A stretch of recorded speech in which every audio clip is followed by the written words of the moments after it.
Bueno, hay una definición de tartamudez de uno de los autores que dice que todo el mundo sabe qué es la tartamudez, menos los especialistas. Y realmente creo que en algún punto esto es así. La tartamudez es algo tan complejo que hasta el día de hoy no hay una sola definición. Los autores no se ponen de acuerdo en encontrar una sola definición que pueda abarcar todo lo que esto implica.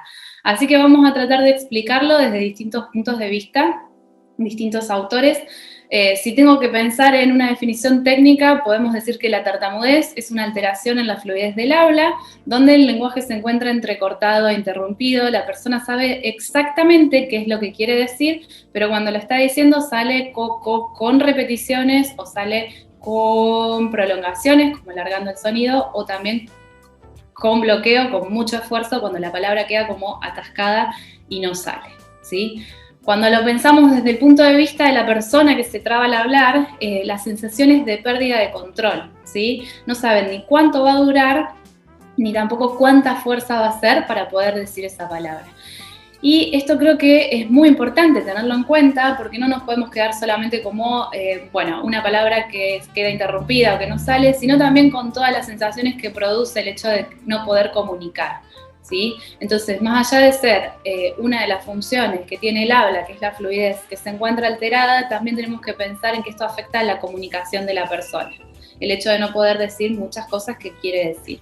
¿Y la causa se puede identificar claramente? ¿Está definida? La causa todavía está en investigación. Nosotros sabemos que esto es multifactorial.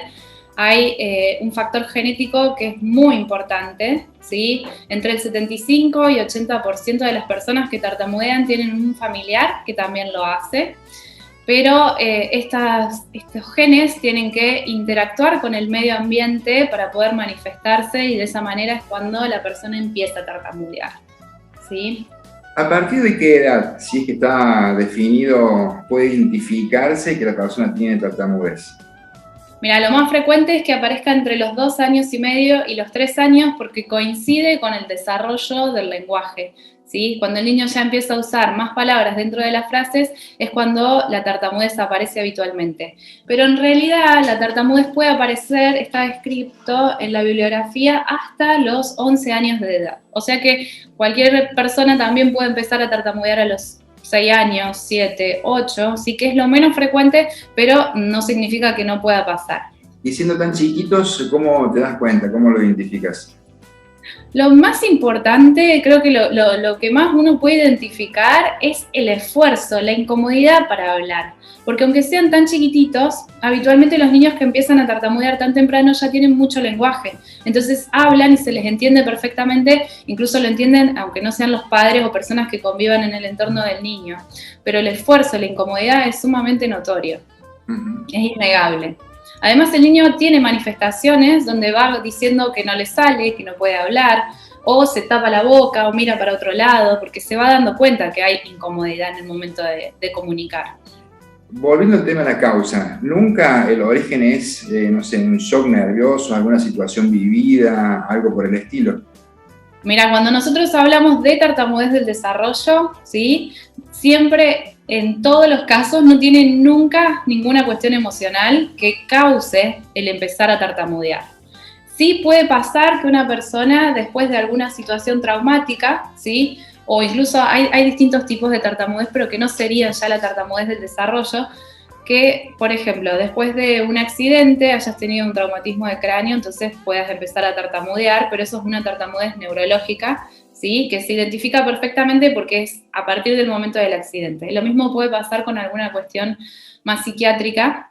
Una persona de no venir tartamudeando después de algún evento que haya tenido, puede ser que comience, pero de todas maneras el tipo de tartamudez es diferente, o sea, se puede hacer un diagnóstico diferencial y no tendría nada que ver con lo que es la tartamudez del desarrollo, que su aparición es en la infancia.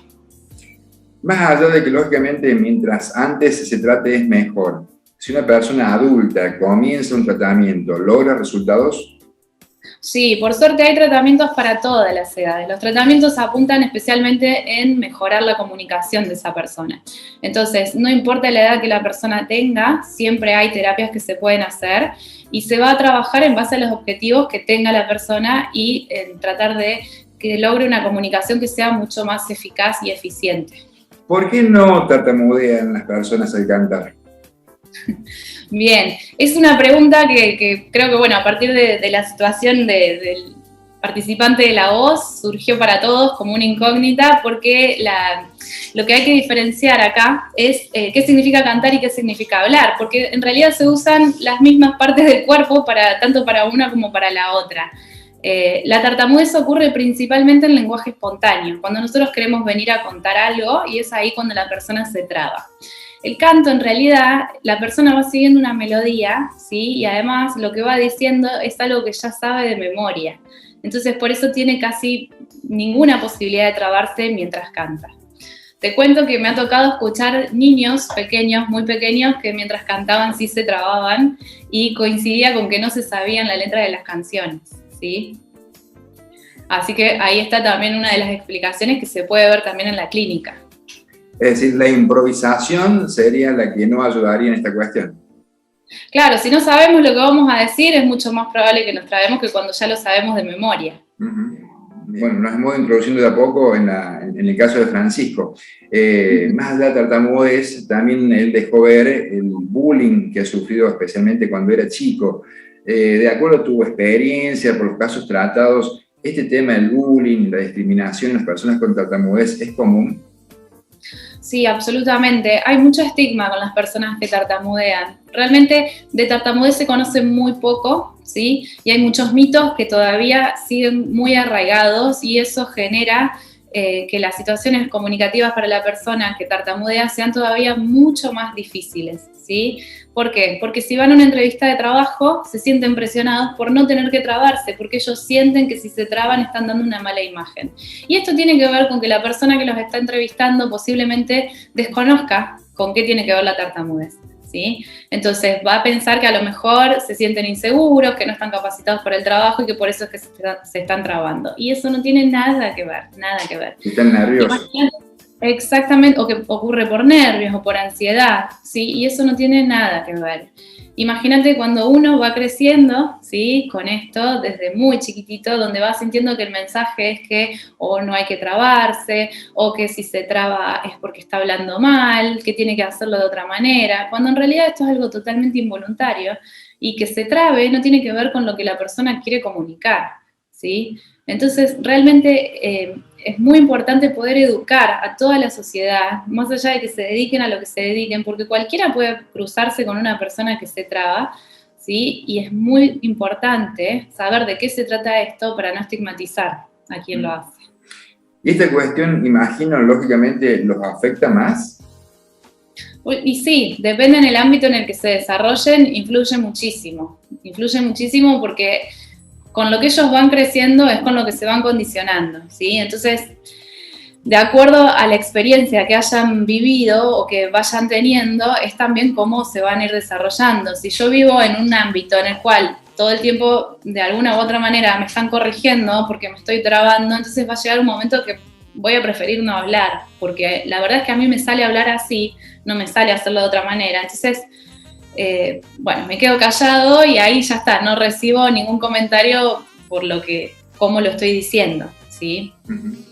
Sí, en mi caso particular, Francisco me llegó mucho con algunas expresiones, para mi punto de vista, muy duras, como llegar a decir, somos humanos igual que los otros, o cantar le permitía dejar de ser yo.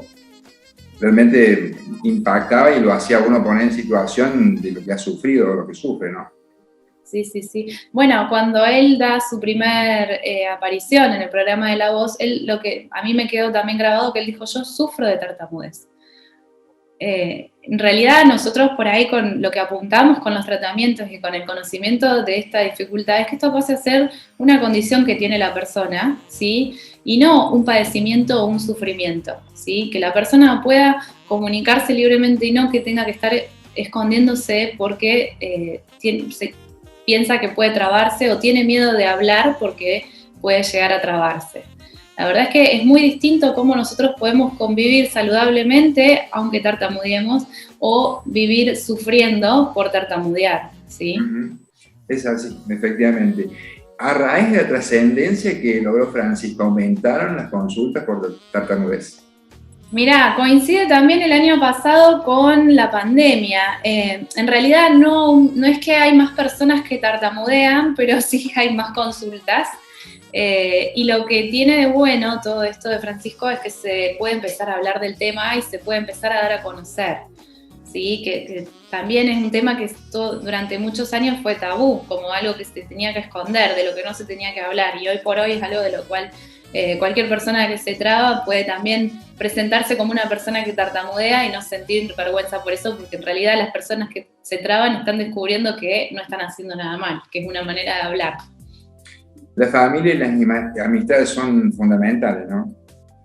Sí, la verdad es que el apoyo familiar es sumamente importante. Nosotros cuando trabajamos con niños muy pequeños, trabajamos con padres adentro del consultorio y siempre también, aunque tengamos adolescentes o incluso pacientes adultos, se invita siempre a algún familiar para participar de las sesiones en algún momento y tratamos de informar y de educar a toda la familia para que sepan de qué se trata todo esto y que puedan acompañar y ser sostén también de la persona. Como sociedad, Pía, ¿cómo podemos ayudar a la persona con tartamudez para que no pase por estas situaciones que hemos estado comentando? Yo creo que una de las cosas que es más importante es entender que el otro habla así, que le sale hablar de esta manera. Entonces, ahí ya se nos va a ir por ahí este comentario de, bueno, a ver, tranquilo, respirá, que son comentarios que uno los hace desde la buena intención, creyendo que está ayudando, pero que en realidad no tendrían que ver con esto y no estarían ayudando tanto, ¿sí?